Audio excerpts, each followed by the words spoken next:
الحمد لله رب العالمين، والصلاة والسلام على حبيبه سيد المرسلين وعلى آله وصحبه أجمعين.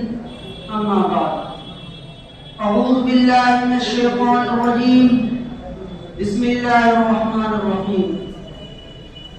فلولا نفر من كل فرقة منهم طائفة ليتفقهوا في الدين وَلِيُنذِرُوا قَوْمَهُمْ إِذَا رَجَعُوا إِلَيْهِمْ لَعَلَّهُمْ يَحْذَرُونَ.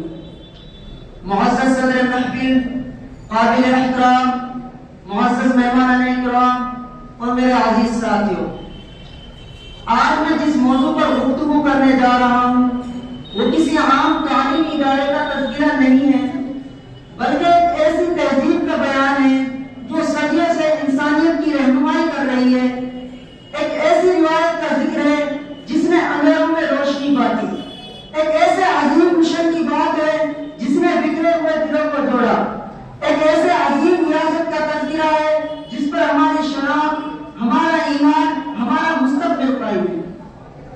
جی ہاں، میں مدارس اسلامیہ کی بات کر رہا ہوں، وہ مراکز نور جہاں صدیوں سے ایمان کی شمع فروزہ ہے، جہاں قرآن کی صدائے فضا کو تقدیس ادا کرتی ہے، جہاں فکر سنورتی ہے، کردار تراشے جاتے ہیں، اور جہاں امت کے وہ محافظ تیار ہوتے ہیں جو زمانے کی آندھیوں میں بھی حق کا پرچم بلند رکھتے ہیں۔ مدرسہ صرف اینٹ اور پتھر کی عمارت نہیں ہے، یہ تو وہ کارخانہ ہے جہاں انسان بنتا ہے، جہاں دلوں کو ایمان ملتا ہے۔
مزید مؤثر بنانے کی توفیق عطا فرمائے۔ میں شعر کے ساتھ اپنی تقریر کو ختم کرتا ہوں۔ ایک نے سجدے میں جھکنا سکھایا، ایک نے زمانے سے لڑنا سکھایا، دونوں مل جائے تو امت سنور جاتی ہے، علم سے قوم کی تقدیر بدل جاتی ہے۔